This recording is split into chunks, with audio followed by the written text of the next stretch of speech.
And boom, according to that, I am live. Welcome. This is Tokyo Tonight. My name is Hiko Simon. It is 10:30 p.m. Japan Standard Time, Sunday night, as it always is, but will kind of not be for the next 5 months or so.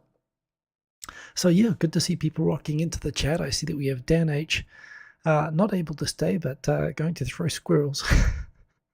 Is that how it works? You throw squirrels at people, I think. That's right. That's right. For me to chase. So I guess that is appropriate. Seems a bit harsh on the squirrels, but good to see you, Dan H. Good to see Kerberos Tenchi, who was both first and second, and Mr. Cordy Chep, who was third, fourth, and fifth. Yes. Good to see that. Quentin Rankid, excellent to see you. And everybody else rocking in. Thank you already for the 4 concurrent viewers and 3 likes.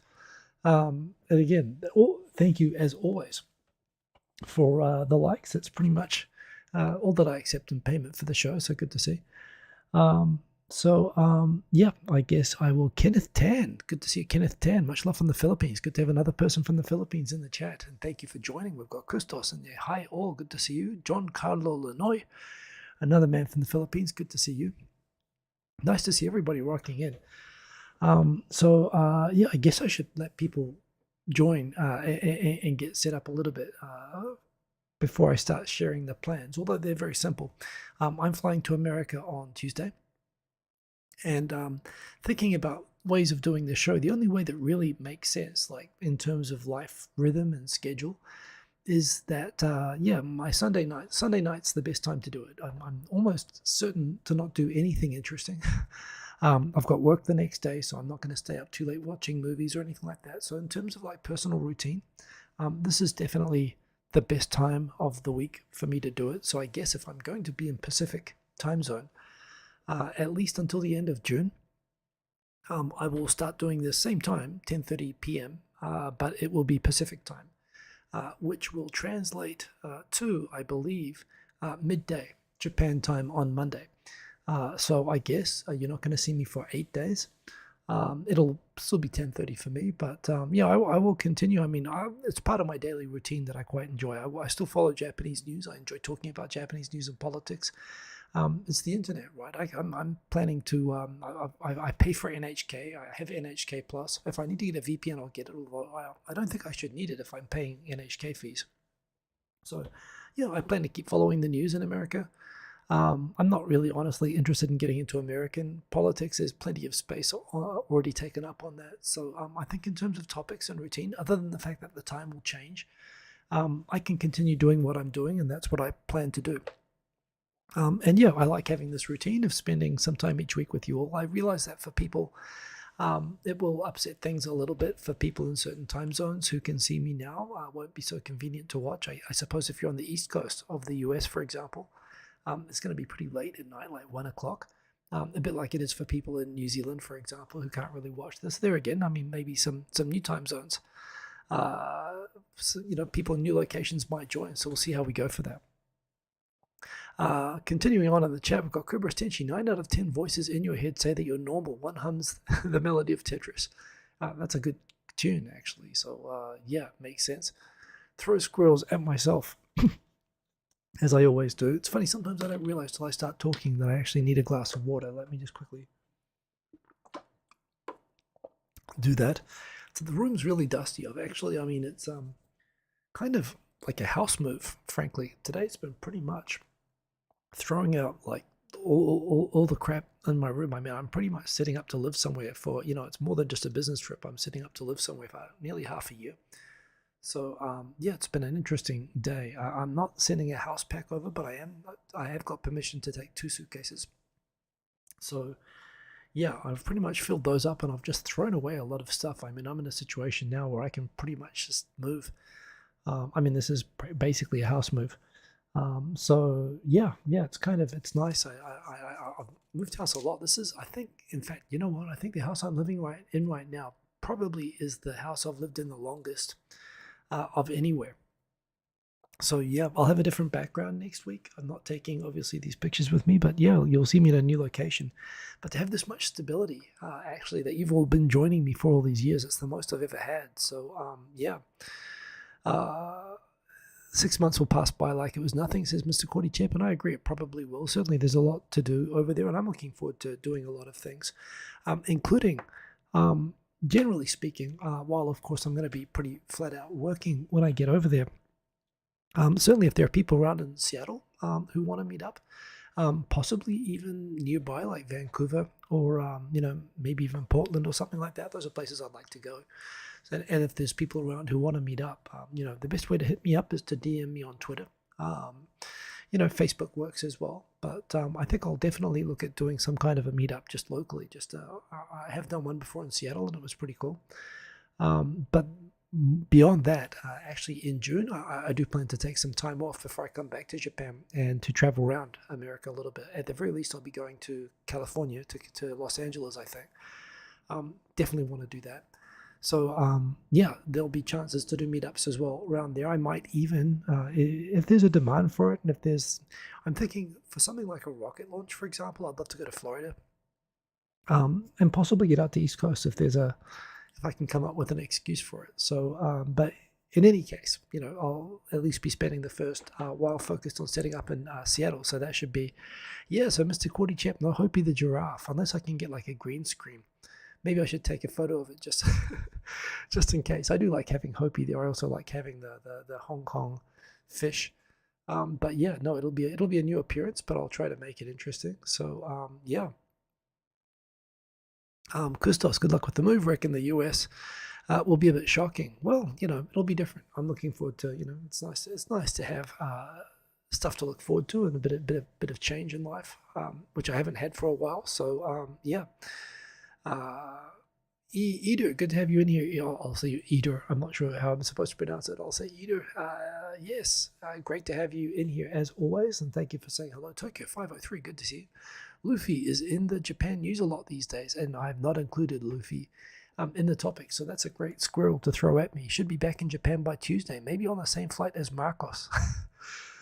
Yeah, I suppose Marcos could personally hand him over. For those who are wondering who is Luffy, it turns out there's a murder case, kind of a burglary that turned into a murder, and they actually were able to catch one of the burglars, who is, I believe, being held both for the burglaries and for the murder.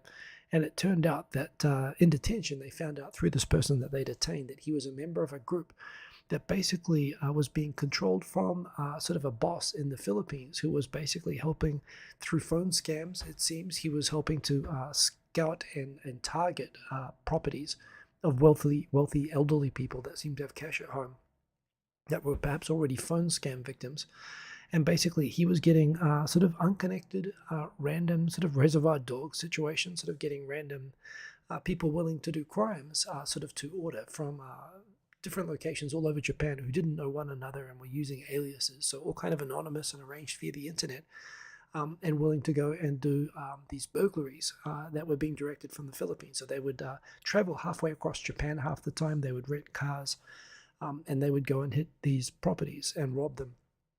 And it seems like in the internet sort of directions being provided, the instructions included, if they give you any trouble, kill them kind of instructions. And it turned out that the gangsters that were sort of organizing and running this sort of burglary ring were not only in the Philippines, but 4 of them were actually already in prison, and they were bribing prison guards in the Philippines to allow them to use phones where they were comfortably from prison, still running this sort of scam and burglary operation that was, they think, got them as much as $40 million US, which they were using to live pretty well in the Philippines. So yeah, since these people were identified as the ringleaders, Japan has asked for them to be deported back to Japan. But of course, they're currently going through the justice system in the Philippines. But the President Marcos is scheduled to come to Japan, so of course, Philippines wants to make a good impression. So it seems like Philippines is cooperating by basically expediting and waiving existing charges on lesser things, some like sort of assault. And lesser crimes in the Philippines, to basically allow them to be deported back to Japan to face basically sort of murder and running this massive organized crime ring, including the head who calls himself Luffy Watanabe, who sort of has taken the alias from is it a One Piece character, from an anime character, And yeah, so basically because the Luffy crime group has been like the biggest news story happening this week. That's been big news. I don't normally cover crime news, but yes, indeed, Tokyo 503, that is all that is in the news. Aaron, great to see you. Welcome. John Carlo Lanoy, is that truly my voice? It's very calming. Yes, it is truly my voice. Is it calming? I've heard it does put people to sleep. Shubhas, good to see you, Shubhas. Just repeating to everybody, this may be inconvenient actually for some people in the chat here, that I will be shifting to a Sunday night schedule, but Pacific time. So I must admit, now that I think about it, like Aaron, you're on the East Coast, right? So I don't want to. Maybe I should make it too late. Maybe I should make it like 9 p.m. instead of 10:30 p.m. I'm thinking 10:30 just by default right now. I'll be set up on a whole new setup because I'm not taking my desktop, and I'm going to stop using Streamlabs. Right now I'm streaming this using Streamlabs OBS. So I'm going to try before the next show to set up OBS Studio. I've gotten all the graphics that I use for this, so I think I can make something that looks pretty similar. But yeah, I won't have like the green, nice sort of boxes or anything like that because yeah, I think I'm going to go to regular OBS. So we'll see if I can make it look nice. It should look something like this, and it'll be the same setup, but from next week. I guess the plan is 10:30 p.m. I might bring it forward. I mean, even if I bring it forward to 9 p.m., that'll be like midnight for people on the East Coast, which might still be too late. So, but yeah, for people in Japan, that'll be midday Japan time. So we'll see what happens. That's right, 3 hours. I think 3 hours earlier than the West Coast, right? Oh, I mean, later in terms of later at night. That's right, you're 3 hours ahead. So I guess Sunday night's going to be tough, unless I do it at like 6 p.m., which I suppose is an option as well, actually. Maybe that's what I should do. I don't know. I'll decide during the week. The default at the moment will be, in fact, maybe that works better. Quentin Rankin, what kind of internet access do I have arranged in the US? Well, I'll be staying in a service apartment which purportedly has high-speed internet. So, you know, it's wireless. We'll see the quality. Hopefully it'll be good enough for streaming anyway. It's not like I'm streaming in 4K. But yeah, you know what? Maybe I should. I'm just thinking out loud here. Maybe instead of 10:30 p.m., maybe I should be doing it at 6 p.m. I think 6 p.m. is a bit too early though. Maybe 7 p.m., 6 p.m.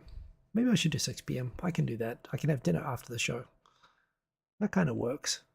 That's a good excuse to come home. The thing is, I get the feeling that might run into plans occasionally. But you know what? The idea of Sunday is that it's normally quiet anyway. So yeah, maybe I'll make it 6 p.m. Seattle time. I guess that works because yeah, there won't be so many places.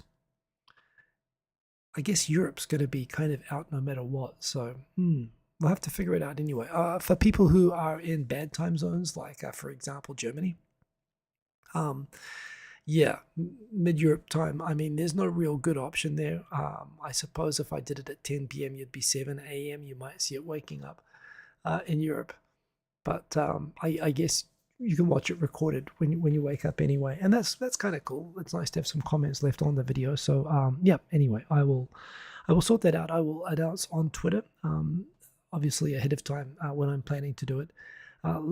You know what? I've just decided, since I definitely want to have my moderator in here, and I do want to include, yes, I mean, someone's going to get burnt. There's no way I can do this where someone doesn't have a tough time watching, but let's aim for 6 p.m.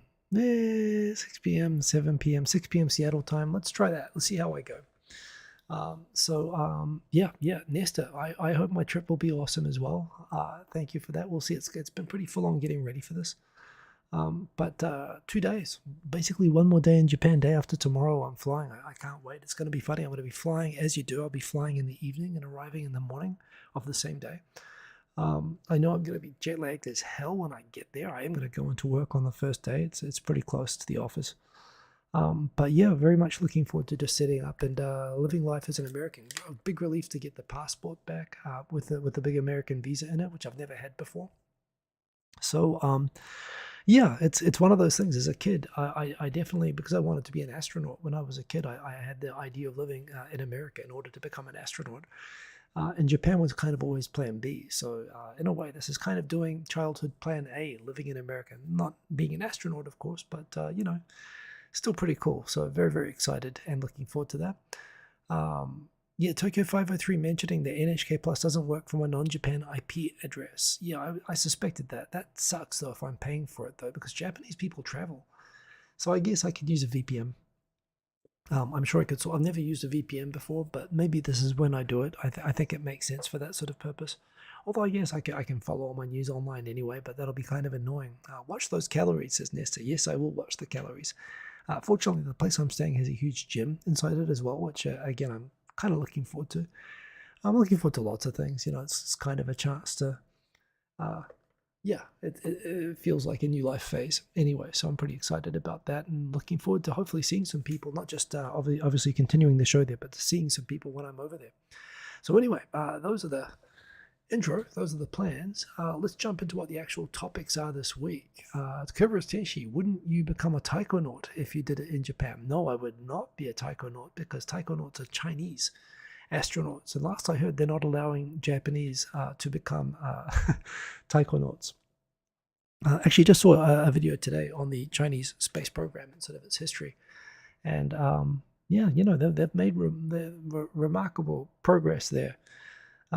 Even though apparently they seem to prefer doing balloons over doing satellites for certain purposes. When I first heard that, you know, the balloon was a spy balloon, I thought that just sounds ridiculous. I mean, the idea that it's a weather balloon gone astray sounded far more plausible. But yeah, I've seen more news covering saying that, oh, you know, this actually might be it. Actually, there's a lot of merit to doing this.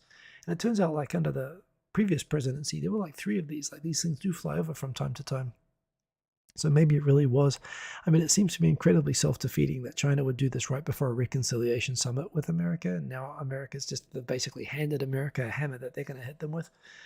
I'm curious what it is. Hopefully they'll find the debris from it and they'll be able to figure out what it was. But yeah, it's seemed to be very American that the solution was to fire a missile at it. But what can you do? Yeah, well, exactly. That's exactly my reaction, Mr. Cordychip. They have tons of satellites, so why wouldn't they? Alex, good to see you, by the way, Alex. Gonna put butter on everything. Yes, butter on everything. You're right. I'm gonna have to be careful. I'm gonna have to do some running. One Johnson, by the way, excellent to see you.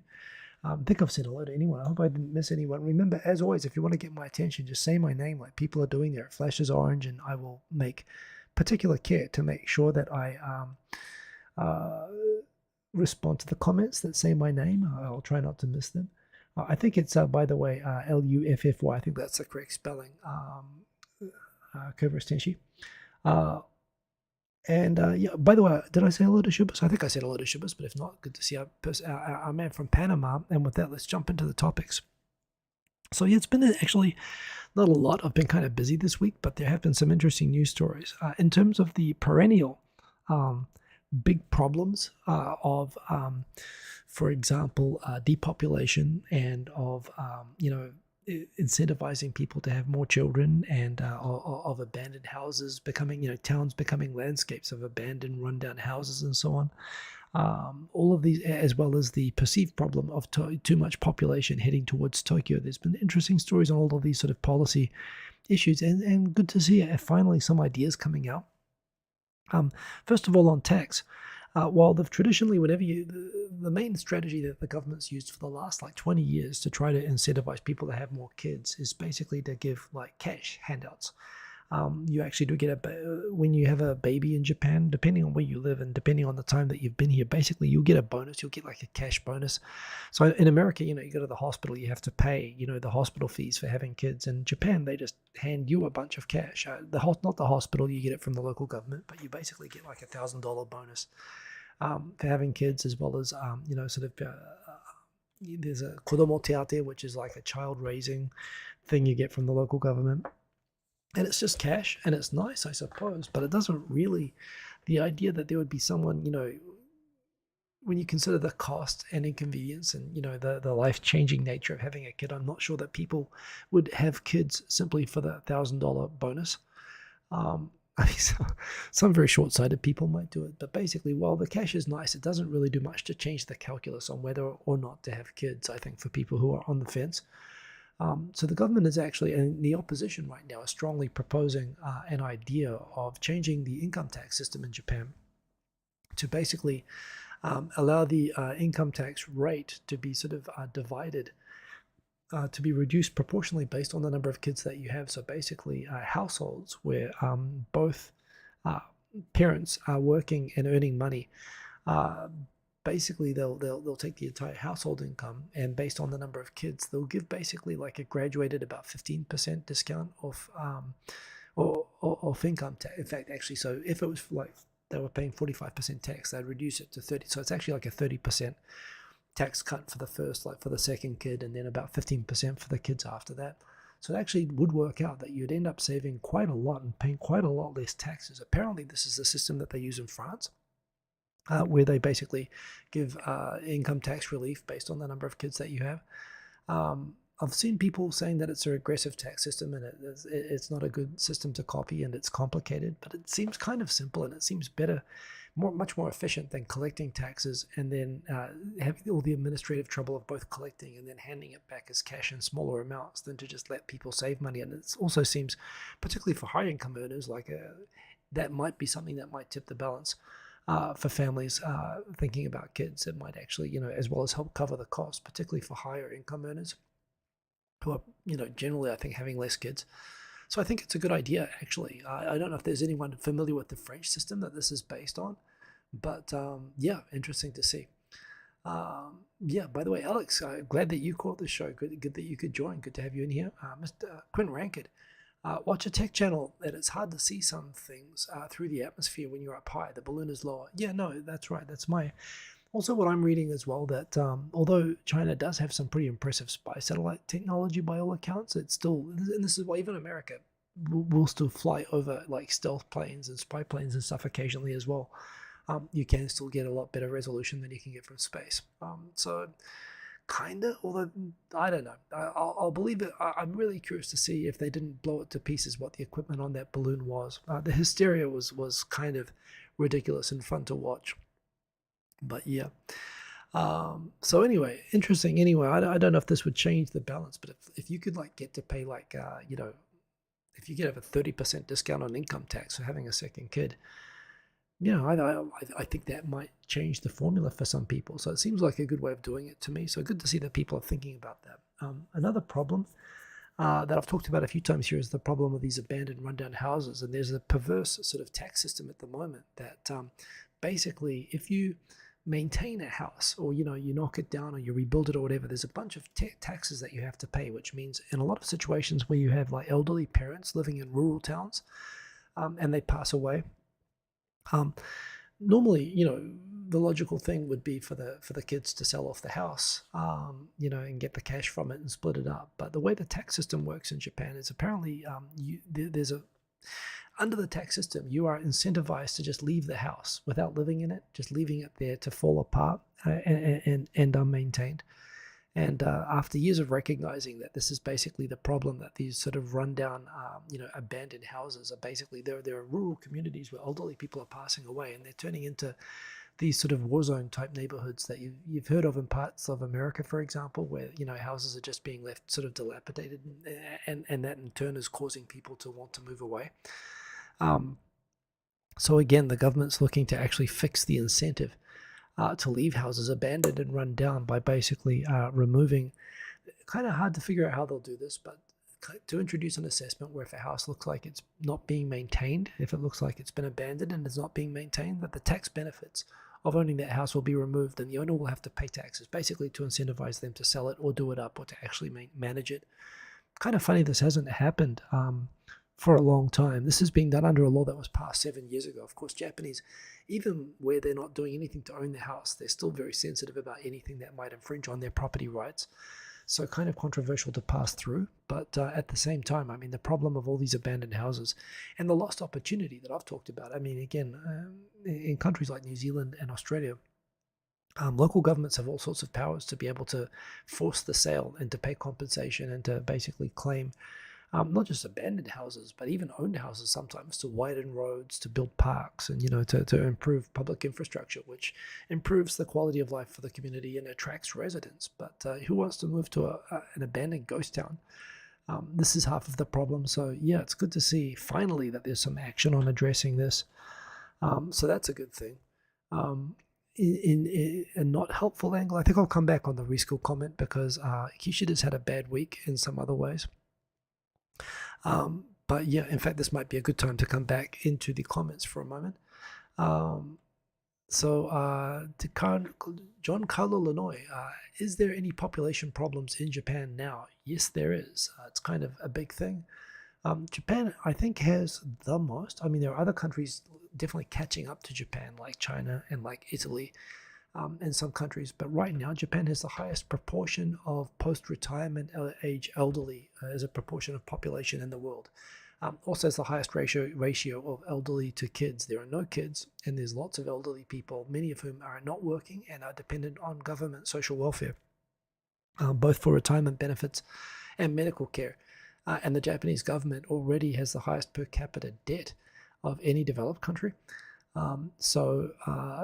Yeah, and how they're going to be able to maintain that debt when the working population is declining and the population that is dependent upon tax for their life and health and income is increasing.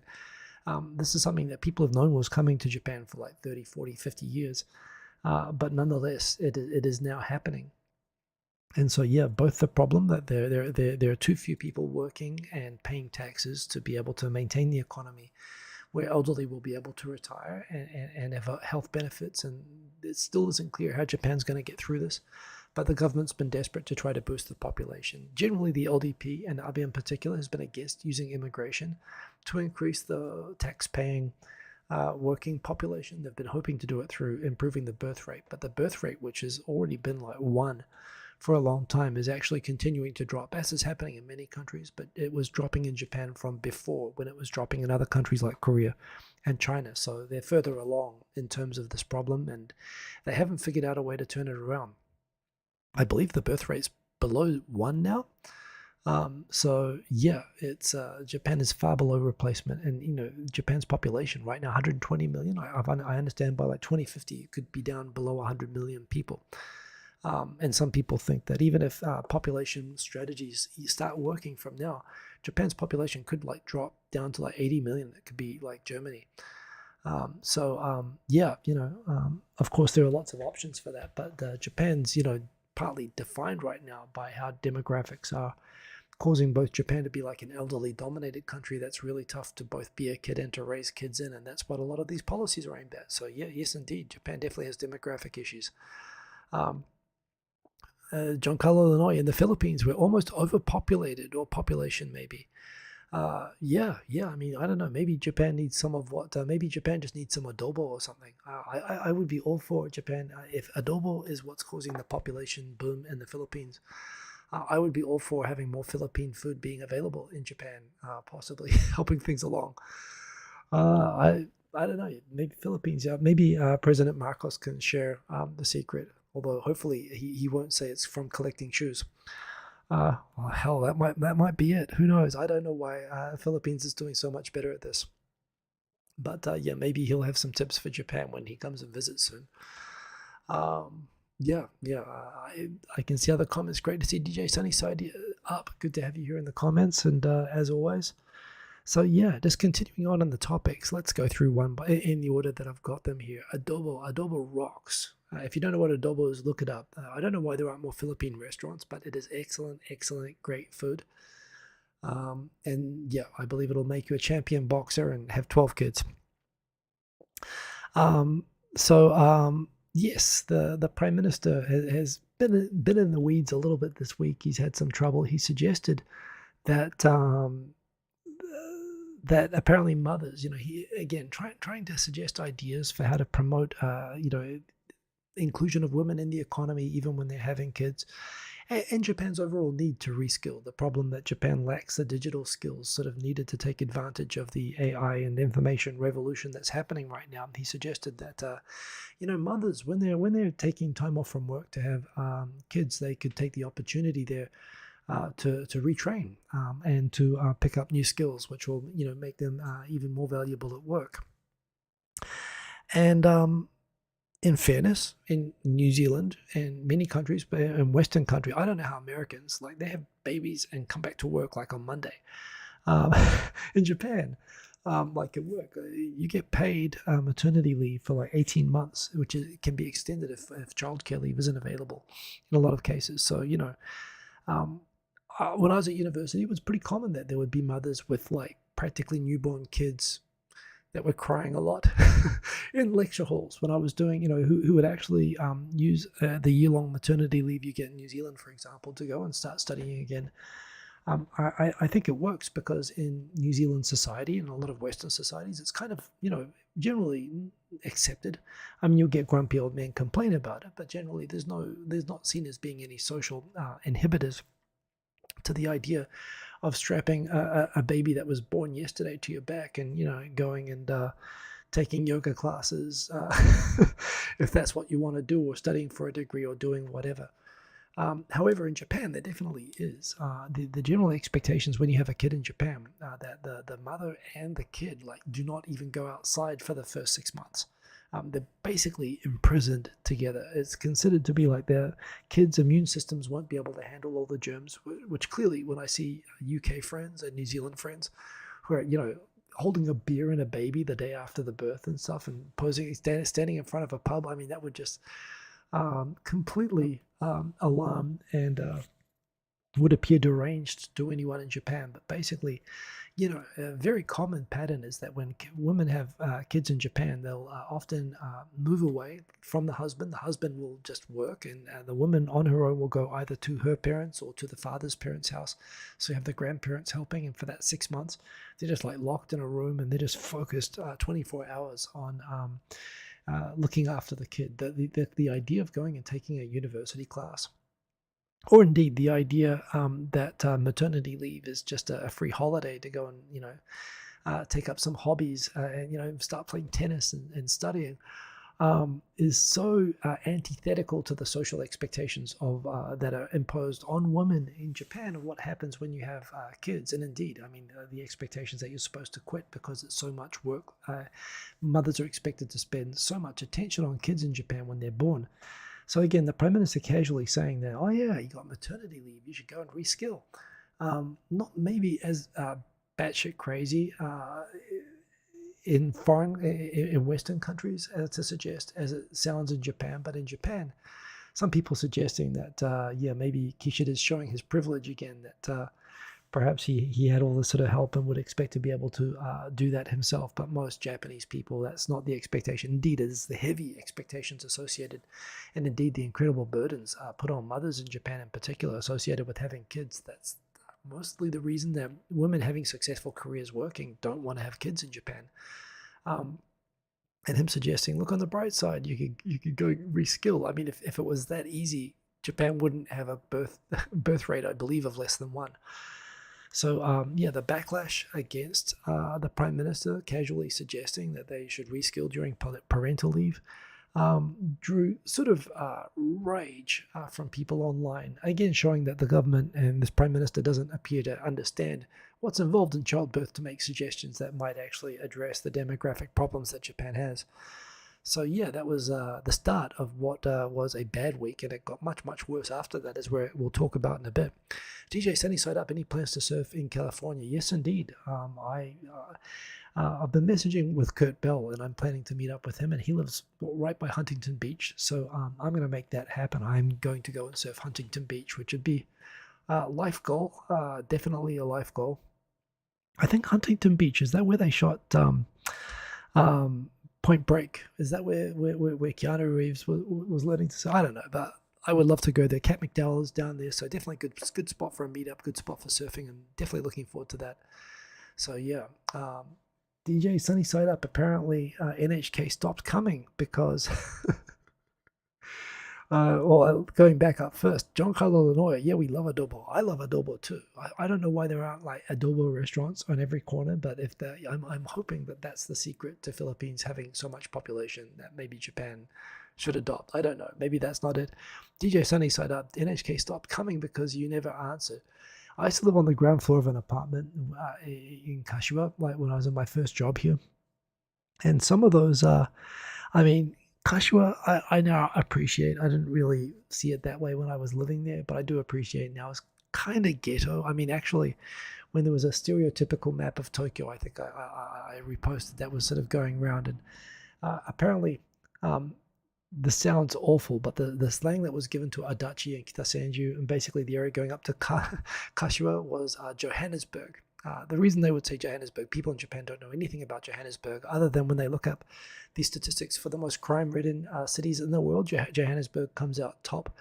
And within Tokyo, again, it's a lovely place. I lived there for a bunch of years and made a bunch of good friends. But apparently, that zone of Japan, of Tokyo, is labeled within Tokyo as Johannesburg. It's popular online to call it that. And when I was living in Johannesburg, the NHK people, I literally had like a homeless guy saying, "This is my final chance. I need you to sign up for NHK and give me money." And I was, like kind of scary, actually, the way that they would sell newspapers. And the people who collect for NHK, and this is why people hate NHK. So, good on you for discouraging them from coming. I just paid. I didn't pay those guys. I paid later on, but I did run into people that I must admit I haven't run into in other parts of Tokyo. And even though I didn't think they were that bad, but that was a thing that happened, definitely. Mr. Quaddychip going to get some Adobo right now, and when well you should. It's really good stuff. Jays M, good to see you, Jays M. Oh, hope I'm not missing anybody who's joining in the chat. Good to see.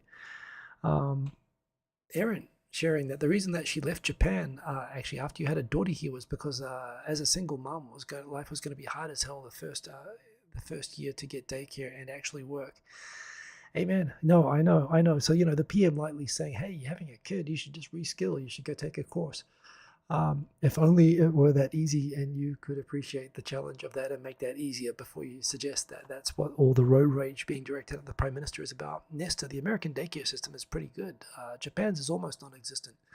It exists, but it's bureaucratic, and the regular public ones actually require that parents take the diapers home, and that they be washable, and that they prepare meals for the kids to take. It is basically impossible to work and use public daycare in Japan. It exists, but it's and it's oversubscribed. The waiting lists go for months around Tokyo. So again, why would you have kids? It's not just a matter of paying cash or even tax relief. It's really a matter of making it easier to have kids societally, and that requires more than just handing out cash and suggesting to take a course. So DJ Sunny said time to start my DJ career when I move to America. Hey, well, I do actually have the MPK pact. So who knows? I will be working, but I must admit, I'm thinking, how can I combine my interests? I am going to be working a lot on some AI and machine learning stuff, and if I can combine that with music stuff, which there is tons of opportunity to do, I think that might be a good way of getting into it. So who knows? DJ Sunny side up. I mean, big aspirations, but we'll see. I am going there for work first, and I know I'm going to be busy, so we'll see what I get around that. But those are definitely the goals. Plans to surf in California? Yes, indeed. Nesta used to live in Huntington Beach. I used to live in Huntington Beach. Whoa. Okay. Well, for me, that's like total top of bucket list to go visit. So maybe I can ask you for some tips when I go there. So that'll be pretty cool. John Carlo, Illinois. Courting in Japan is prohibited. It is definitely. You mean courting is in like dating? It most definitely is not. No, dating is good in Japan. It's just everything that comes after that. Gets increasingly difficult and complicated. Keto Craw, good to see you. I do look kind of like Fatboy Slim. I'll take that as a compliment, Keto Craw. I am, big Norman Cook fan. It's kind of funny. There was that moment when you buy records. So when I was in the 90s buying records, and that moment that you start to realize that I had like Pizza Man, and I had the, what is it, I don't know. Norman Cook has like 10 names, like Midfield General, Fatboy Slim. One day I discovered that like I had like 10 different albums I thought were unrelated that I thought were awesome that were all actually made by Norman Cook, who is of course Fatboy Slim, and I'm a huge fan. I've been to his concerts in Japan, so even the House Martins. I even like the House Martins, which are completely different to everything else he did, and he was in that as well. So I'm a big fan. I'll take that as a compliment. Thank you. Fat Boy Slim. Yeah, no, thank you. That's a huge compliment. Quinn Rankid. But aren't the incentives all in the direction of not having kids? For example, government elderly care. Well, they're trying to figure out how to give incentives for having kids, but elderly care is, of course, an actual need for the population, and yeah, and they vote. That's the other thing. So this is where we have a problem. I mean, the main reason that they want people to have kids is to pay for the elderly people's needs without dropping their, retirement benefits. That's why they're trying to get people to have kids, is for the elderly in a way. But of course, the elderly themselves are often, opposed to the idea of having kids, which is a perfect segue to exactly this problem. Oh man, this news story on NHK, this wasn't covered in English, and it's kind of hard to track, but there is here is exactly the problem of trying to promote having kids in order to look after the elderly when the elderly are their own biggest enemy against making it easy to have kids. So Tottori Prefecture, famous for, sand dunes, and I think they were like the last prefecture to have a Starbucks or whatever. Kind of remote, but kind of nice rural Japan. Apparently there was a city there called, what is it called? Kuniyoshi, something Yoshi. Tottori Ken, Kurayoshi city in Tottori Prefecture. Due to the declining population of children, all the elementary schools there are basically getting so small that the Ministry of Education basically forced two local elementary schools to combine into a single new school. The classes were too small, so they consolidated the schools and were setting up a new school that started from this year. So when they did that, they had the two schools and their original names. One was called apparently Seitoku, and one was Nada. In fact, what was it called? It was called Narate or something like that, basically. These two elementary schools from their local districts. So, they appointed a new school board to decide the name for the school and to help set up the new school. And all the parents, the declining number of parents with this declining number of elementary school students, set up to start the new school year. However, while the school board that was appointed for giving the school a new name, they decided on the new name, which they called Seitoku. However, apparently the local city council decided that they wanted to decide the name. In fact, originally they did like a campaign asking for suggestions, and the city council made a suggestion where they gave a name. Some other people, apparently a citizens group, made another suggestion, and the school board, there were some other suggestions as well. The school board decided on a name. However, apparently the city council was outraged that the school didn't adopt their suggestion, and so they passed a city ordinance that said that the school is not allowed to use the name that they chose. Basically, and again, news coverage of the city council, basically all old men over 90 years old. They had one guy angrily shouting that, this school, it needs to use a name that's associated with the district, and it's unacceptable that they would choose a name that's different. So we are prohibiting them from using that name. Apparently, the school agreed after negotiating with the city council to do the consultation all over again. It took 3 more months of consultation with the city government, where they basically agreed on a school name, a new school name, a compromise based on what the city council wanted. However, then a citizens group, when I say citizens group, this was another kind of action committee of all elderly old men, 90-old men, basically protested to the city government that, no, we hate the name that you chose and we want you to change it. Again, elderly, shouting, angry old men, angry at the name of a school, of an elementary school. And basically, when they protested to the government again passed another ordinance saying that the school is the school is basically not allowed to use the new name that they agreed with them, and they put an injunction on them using it. So the school's been nameless for the whole year. Well, these elderly old men from the local district basically keep lodging protests against the school naming itself. Apparently, earlier this year, after nearly 12 months of going through 9 months of having the school being overruled on the choice of its new combined school name, the school board unanimously resigned in protest, saying that, well, basically their job is, they're the ones who are supposed to choose the name, and they keep getting overruled by these elderly old men in the town who are angry at the elementary school name. So they all resigned en masse. The parents as well are all upset, and basically from the news story, all these kids are basically, the parents are apparently upset in the school board that they keep getting overruled by the city council and these elderly old men activist groups. And I don't know, basically just old men shouting and abusing the school over choosing its name, which that school is being created because young parents are escaping and fleeing this town for Tokyo, basically. Uh, and again, is this an advice? Would you want to take your kids to this town and put them in this school? So this, I mean, this is exactly why it's a vicious cycle, right? The people are running away because of these, basically road rage, elderly old men with too much time, just sort of fighting over this sort of stuff, ruining it for the kids and for the parents. So just kind of an ongoing drama, just encapsulating why both rural towns are depopulating, why young people are fleeing these these small rural towns in terror, and moving into cities where they don't have to deal with these local citizens associations, where they can just be anonymous and raise kids anonymously.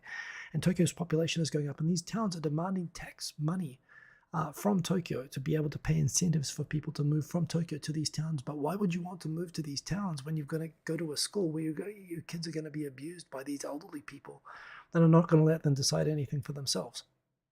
So again, it's not just a tax money problem that's both causing depopulation generally and the reluctance to have kids and to bring kids up in this kind of environment, which in turn is going to result in no kids paying taxes to look after the elderly people. But the elderly people are the reason that people don't want to have kids, and the reason that they don't want to live in these elderly towns that are dominated by these, partially brain damaged, it seems at times, elderly people that are just ruining it for everybody. So, let them. And so then you have the story again that once again, despite Tokyo's population pausing its growth briefly during COVID when people were moving out of the city for a while, Tokyo has resumed its growth while, 22 prefectures are dropping population dramatically, but Tokyo is increasing. So of the populations that are decreasing the most, the dark blue are increasing, and you can see Tokyo is increasing by the most. The most rapidly depopulating, interestingly, are Nagoya and Aichi Prefecture and Hiroshima. So even urbanized prefectures are depopulating quite a lot, but yes, the only places growing are Fukuoka, Osaka, and basically Greater Tokyo. You've got those three bars there. Tokyo's the longest one, followed by Kanagawa, followed by Saitama, and Chiba growing a little bit. But other than that, yes, the population's basically rushing to Tokyo, and they're rushing to Tokyo to get away from having to raise kids in those sort of towns. And I don't think just handing out cash is really going to fix the problem, right? So, yeah, these are Japan's problems, and they're not easy problems to solve. But definition of grumpy old men, indeed, that's exactly it. Elderly old men activists is literally what it was. They literally, they were shouting like angry taxi drivers. I mean, it's almost certain that they were actually angry taxi drivers that just made a citizens group. So yeah, it's really hard to recommend. I mean, going to Tottori for a weekend to go look at the sand dunes is fine, but I don't know that I'd want to move there to put a kid into an elementary school that's being dominated by these sort of road rage elderly people. So yeah, that's a thing that's happening. And I guess next we can go to the big story of the week. So maybe before I do that, I'll just go through quickly one story, just a warning. Give me a break, man, who said he might be joining the chat tonight, but he is not. I think he wanted to say hello. He's been, it sounds like he had flu earlier this week, and then his son got it, and he's been looking after his son.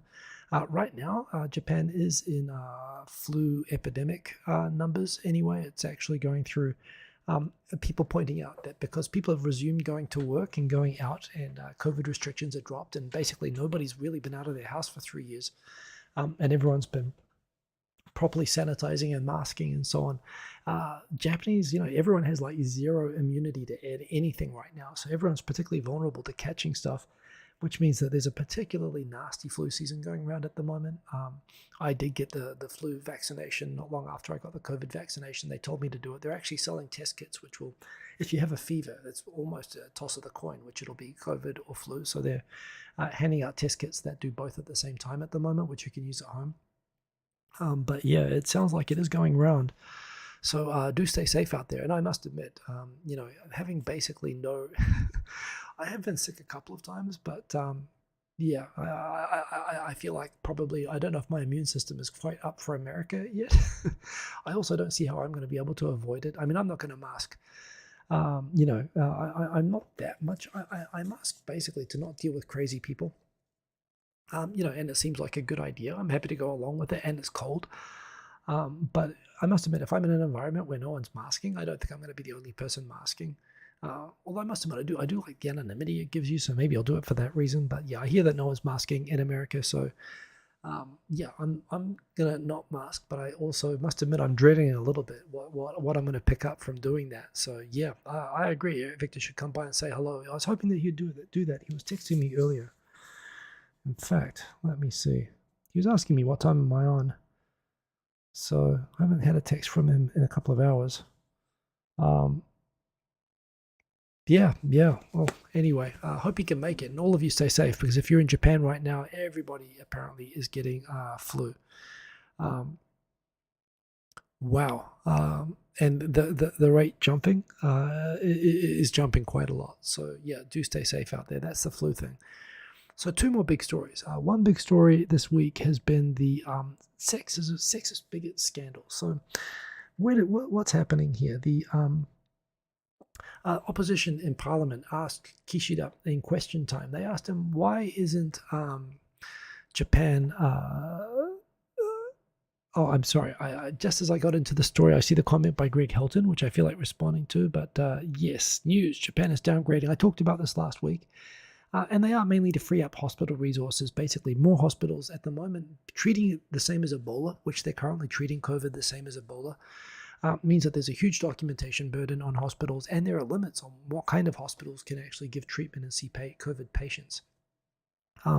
Whereas recategorizing it, as they're proposing to do, will allow you to go to your local GP to be able to get sort of medical treatment for COVID. It'll allow more hospitals, and it will reduce the burden on hospitals of having those patients. So it's not necessarily saying that it's that it's the same as flu. It's just making it administratively easier to do. It's hospitals that have been complaining and asking for this change. So yeah, the optics are not good, but there are good reasons behind it that make sense. But yes, indeed, that is happening. Japan is going to reclassify COVID, at least under its disease classification scheme. So coming back, sexist politicians. So basically, in Parliament during question time, the opposition questioned the Prime Minister, why isn't Japan, 21 prefectures in Japan already recognize same-sex marriages, marriage equality in Japan. Why doesn't the government just bite the bullet and recognize marriage equality on a national scale? Why are they forcing it to go through municipality by municipality? Why is the government dragging its feet when polls overwhelmingly show that Japanese support marriage equality? They don't see any reason to discriminate. This would just be made easier if the government did it instead of doing it piece by piece throughout the whole country. The Prime Minister responded with a kind of, he always has notes, he always knows the questions in advance, and he came back, he sort of read a response which said, well, we have to move forward carefully on this because this is something that would change the whole, structure of the family in Japan. So we can't just rush into making dramatic changes. That's kind of what he said, but the way that he said it in Japanese, he said, when he said change, he said kateshimao, which is like kind of like a negative way of saying it means this will like completely mess up the family system in Japan, was kind of the nuance of the wording that he used when it was formal, but he kind of said formally that it could mess up the family system in Japan. And it was called out that the Prime Minister sort of responded like he was basically saying that this would ruin the family system, and it was taken as being a prejudiced remark, which he distanced himself from. So the media went and actually tracked down who was it was a speechwriter that had prepared the Prime Minister's notes that he used in Parliament. So the press actually found the speechwriter, and they asked the speechwriter, why did you write it that way? Why did you say that this is going to mess up the family system in Japan when the public's overwhelmingly for it? And apparently the speechwriter, who is this guy, a guy called Arai, apparently he responded, I don't even want to look at gay LGBT people, and I wouldn't want them living next to me. They make me, basically something along the lines of, he said that they make me feel sick. I don't even want to look at them. And he just straight up just responded that he's totally against LGBT people existing, which is kind of interesting. Looking at Twitter, a lot of people assume, well, the LDP are the far right-wing party in Japan, and right-wing parties in America and Europe, generally tend to be anti-LGBT. So isn't it just natural that Kishida and the LDP will be anti-LGBT? To which, let me explain, no, that's not the case. Um, LGBT opposition and conservatives in America is mainly based on religious prejudice. It's mainly based on, some people, and well, I mean, that's right. There are portions of the Bible which kind of imply that it's bad for same-sex couples, but they're the same things that say that you can't eat shrimp. I think it's Leviticus. So while there are people who use religious, who invoke religion as a basis for justifying persecution and bigotry towards LGBT people, this is not part of Japan's culture or history to have that kind of religious justification for bigotry. In fact, throughout history, it's almost been kind of like normal in different ways. Japan's at the very least always been neutral. It's like there is always the expectation that people are supposed to have kids and have a family and do whatever. But even when they do that, it was also perfectly normal, for shoguns and samurai or whatever to, also like as part of their apprenticeship training to basically be what we would consider today to be abused. But it was kind of considered just part of how things were in those days. Japan, if you look at Japanese literature, Japanese history, it always just very matter of factly deals with the fact that, Shogun so-and-so great ninja warrior guy had a boyfriend and later married and had 3 kids. It's a perfectly normal story that doesn't sound weird to anybody. Japan is neutral overall on the idea that it's kind of morally wrong or whatever. There are people who obviously do react that it sounds abnormal or deviant or something like that, but it's a very, very small proportion. In fact, you could almost tell which LDP members had been paid off by the Unification Church Korean cult, because the cult was interested in its own kind of twisted version of religion to, basically lobby against LGBT liberalization. And basically everyone that they gave money to set up committees to oppose liberalization of family laws in Japan. And it became a very easy way of labeling, well, who's taking money from the cult. But it seems that this particular speechwriter of Kishida actually is a true believer. He is actually sincerely himself actually just completely bigoted. To the credit of the Prime Minister basically in less than 24 hours held a press conference saying that he's fired the guy, and what he said doesn't represent the views of the cabinet or the Japanese government at all on diversity and inclusion of LGBT people. But that said, I mean, it's one thing to appoint a government secretary, which was his title, and not realize that he was he was a bigot or whatever, and to condemn him right away. But this isn't just a staffer. This is a person that Kishida chose to write his words for him, to be his voice. So you'd have to presume that there'd have to be some kind of alignment of ideology, if you're going to trust someone to actually write your political speeches for you. Somewhere in the interview process, if he professes that the government is for inclusion and diversity, you'd think that somewhere he didn't check that when he was hiring the person who would write all of his speeches for him. So he's claiming outrage, but a lot of people are not being very forgiving of this. They're saying that, well, no, he must be, Kishida can't have appointed this guy not knowing how he feels about this, and he must have endorsed it. I'm willing to take. I've always considered Kishida an empty vessel in a suit who doesn't have any really sincerely held views on his own. I think he appreciates the PR problem, particularly given public polls that show overwhelming support for marriage equality, that this just puts him out of step, and maybe it was the right thing to distance himself from this guy, but he probably didn't really have strongly affirmative pro-diversity views until it was actually a clear case of, bigotry happening in front of him. But, other people pointed out as well, he also appointed as a vice minister to the Ministry of Internal Affairs, I believe, Mio Sugita, who is a woman. I think he was just trying to boost the number of female appointees in cabinet, but who is who has also made extremely bigoted anti-LGBT remarks and, ended up having to resign over those as well. And again, asking, when she's got a track record of that, why did he appoint her in the first place? And is he endorsing those views? So, as much as the PM is trying to move quickly on this, and he fired the person before the outrage really got momentum on it. So he moved super fast, but it does call into question his judgment, at the very least his judgment appointing these people. And the fact that there are multiple people like this in his appointments, it at least shows that he wasn't against it, or he wasn't looking for it as a problem in those appointments. So again, just Kishida having a bad time, but Yeah, possibly this is going to bring us to a new prime minister sooner than we thought. So we'll have to see. Aaron, ask you, how long will I be in the US? 3 to 6 months. I forget how long I had. I will be there until the end of June. So I'll be there for about 5 months. And yeah, hoping to travel around a little bit when I'm there. But yeah, it would be awesome if there's a chance to meet up with people. Certainly for the first few months, I'll be very focused and in Seattle. But yeah, hoping to get down to California and maybe travel a bit in June. So yeah, it would be awesome if there's a chance to catch up. But 5 months, so quite a long time. Kind of a quasi house move, basically. I'm packed, but I really am kind of in house move mode at the time, which I like as an army brat. I quite like house moving. So yeah, interesting times. Yuri, the best. Good to see I'm in from Kyiv. Good to have you in here. Please, yeah, and watch and enjoy the recording later. Yeah, just for what it's worth, I know a lot of people. I mean, far be it for me to defend the LDP on anything. And certainly to the extent that there are anti-LGBT voices in Japan, they're almost all within the LDP and, the sort of fringe split off far right-wing parties from it. But I wouldn't say that the anti-LGBT views are mainstream in the LDP the same way that they are in conservative political parties in Western countries, where those people are doing it based on religious views. It's different to that. Most people are basically neutral. Very few people are, again, and polls show that most people are positive. It's really a small, pretty extreme fringe. And of that fringe, I really wonder how many of them are just paid off by cultists.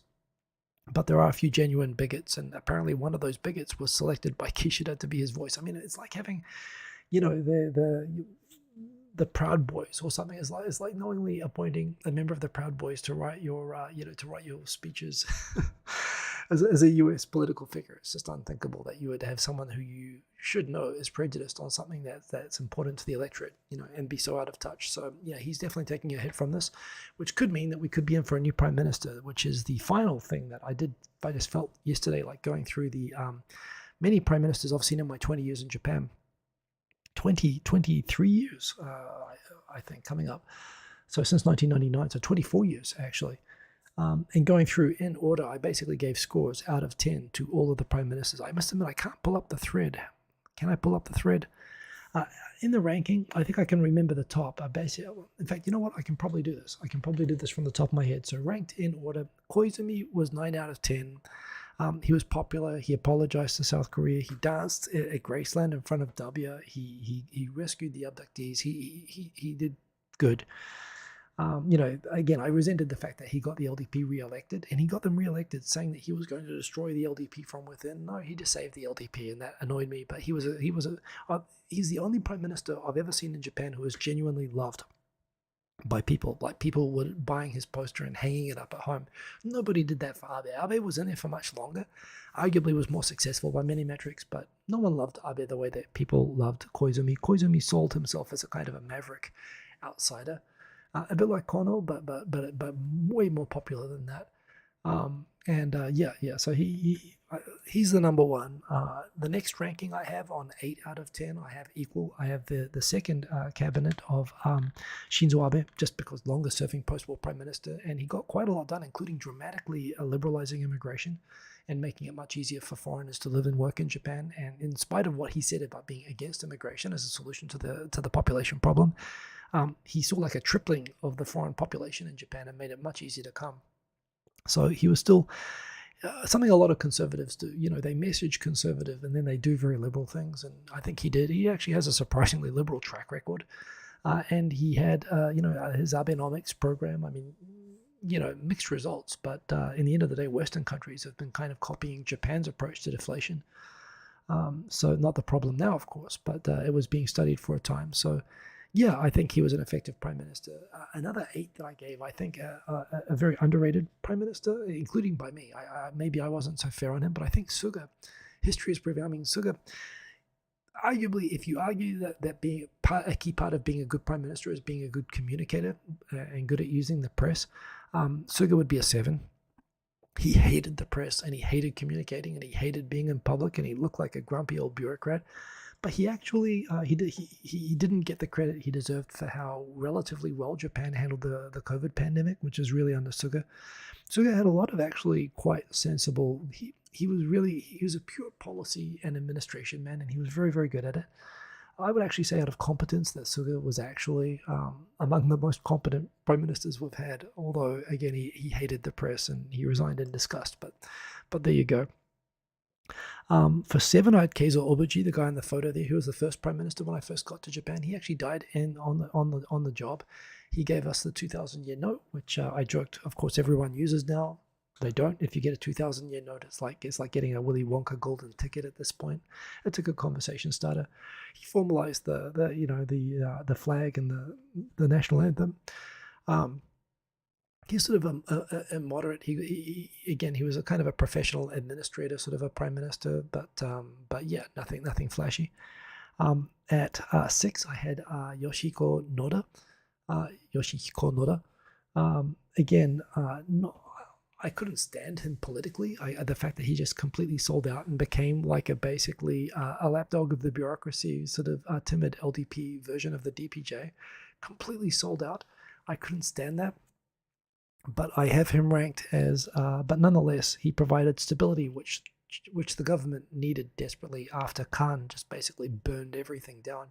And in my mind, Khan is responsible for destroying not only the Democratic Party government at that time, that brief time that the Democrats held government. He's not only responsible for the DPJ failing, but he's also a big part of why they're still unelectable is the memory of that, and Noda basically returned things to stable sanity, at least until the government was handed back to the LDP.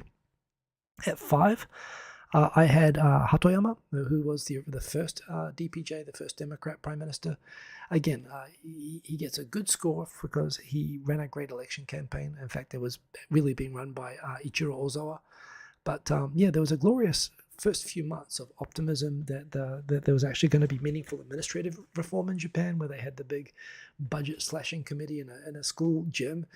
And they were really doing, dramatic, positive things to try to, make meaningful changes in Japan.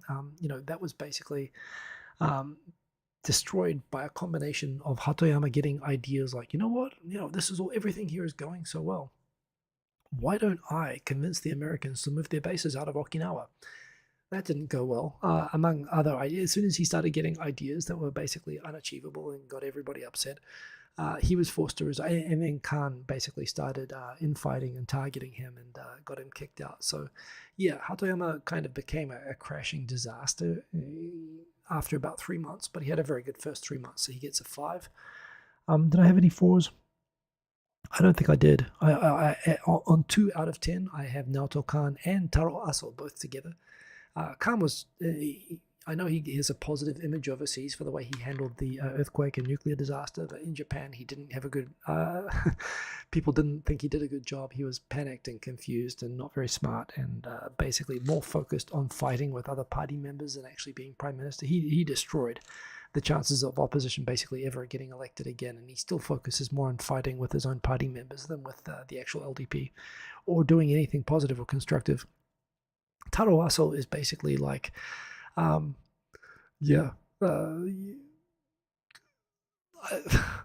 to begin? He's like a robot that just generates political gaffes. He's basically, I mean, it's kind of funny. When he was kicked out of government, he was capable of laughing. He actually has quite a good sense of humor and is capable of laughing at how bad he was as prime minister, which I appreciate. I would have a beer with him, but I would not let him like drive a car or run the government ever. He should be banned from entering the Diet. Although out of the full list, he is the person I would most actually have a beer with. Actually, Taro. So he says outrageous things, but I actually think he's not as bad as he's made out. But he should not be allowed near government. And the worst, of course, Yoshiro Mori.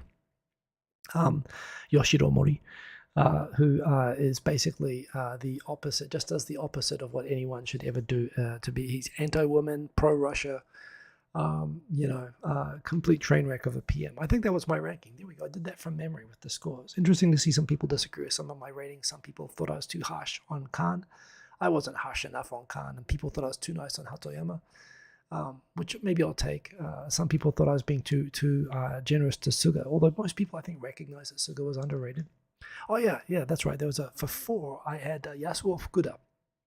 who was I thought that Suga was going to be like him. He came after Abe and basically he was literally a bureaucrat as a prime minister, extremely forgettable. Like I just forgot him, and he hated the press as well. So anyway, it was an interesting run of PM rankings. I wish I could show. I should do one of those charts with the S ranking and A, B, C, D.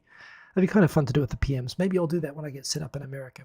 Anyway, final look at the comments. Cobra Stenshi, whenever you bought the yen at the bank, you got at least a couple of 2,000 yen notes in the mix. Admittedly, mostly 1,000 and 10,000 yen, but like 20,000 yen in 2,000 yen notes as well. Yeah, they're actually, I know a guy who deliberately asks for 2,000 yen notes because you actually start fun conversations with people in shops when you hand them over. Everyone always acts surprised. Sadiq Hakanguri, it's good to see you. And just for everybody rocking in, we're now finishing up the show. I know that we're 10 minutes over. Just to repeat, I will be from next week, from Tuesday, I'll be heading to Seattle and setting up. The screen will have a new look, and I'll be doing the show at a new time. It will be US Sunday. Thinking early evening, maybe 6 p.m. is too early, but yeah, I'll go for 6 p.m. so that people on the East Coast of the US can continue to join. So that'll be early in the morning on Monday in Tokyo. So when it's closer to the evening, please bear with me as I figure out a new time slot, at least until June. I'll continue covering the news and what's going on in Japan the same way. I'll keep following and keep commenting like this, but I'll be doing it from Seattle. I guess it'll be Tokyo tomorrow. It'll already be Monday in Tokyo by the time I do the show. But yeah, it'll be fun to continue doing it. I'm looking forward to my big American adventure and to doing some meetups and hopefully seeing some of you when I'm over there. And yes, indeed, remember to like because that is what the only form of payment that I can really accept at the moment. Quint Rankid, will I give us a review of US butter? Sure, I'll give you a review of US butter. I can probably eat it live on the show at that point. I won't have to be so sensitive about noise, in the house or whatever. So yeah, it'll be pretty good. Milchman 2, you're gonna miss watching this live. Time to move to the US, I guess. Yeah, it is what it is. Sunday evening is the best time in terms of personal schedule during the week. It might be recorded for a while. Do stick with it though. I'll see what I can do in terms of settling into a new routine. I'll be back, of course, in July. And move to the US. Never. Well, I'm moving there. I'm looking forward to it. America's a big country, and for all the opinions people have about it, it's enormous. Whenever you hear all the crime news, like when there was a mass shooting news, and I was watching another video of people flying over Los Angeles and thinking, I haven't heard a story from Los Angeles for a while, and look at how big it is. And most of it is normal people having normal lives and doing interesting things, frankly, that don't make the news. But it's an enormous country that just does a lot. So I'm excited to be over there and to be a part of it. I think it's like everywhere else, everywhere has good stuff going on. So anyway, I will still be doing Tokyo tonight. It'll be Monday, Japan time. But please do come and join me. I will remain on Twitter if you want to be in touch. If you want to meet up in America, do reach out. DM me on Facebook or Twitter. I'm Hiko Simon on everything. But otherwise, I'm not going anywhere. Well, I am going somewhere, but I'm not going anywhere from an online perspective. I'll just be a bit later than usual. So looking forward to seeing you all. Kyoto Sonata, thank you for joining. Good to see you there in the chat. I am going to check out, definitely not Seattle. If you're from Panama, yeah, I could probably understand. Good coffee in Seattle, but not good weather. Tadom, good to see you. Have an amazing time in the USA. I plan to. I hope I will. I will be sharing my Borat-like observations of life in America. It's actually the first time I've only lived in Japan since I graduated university, 24 years, most of my life. I'm more Japanese than anything else at this point. So yeah, it's exciting to live anywhere else, let alone going to a new country. So I'm very excited. Anyway, I will travel safe. I will be sharing butter reviews since people seem to want that. Being in a place without like state-managed butter supplies is going to be pretty hard. Yes, I suppose that's my definition of paradise. So I guess I need to assess, is it really the paradise that I'm advocating for, or does Japan have it right? Is the Stalinist system of butter production in this country, is it really better? We'll see. Anyway, so everybody stay safe. Have a good week. I will be back. I'll be flying, but I'll still be online, and I'll be back with Tokyo Tonight next week on Monday, Japan time. Look for Twitter for details when I decide on times and whatnot. Have a good week. Stay safe, everybody. Boom. Peace. Meeting stream.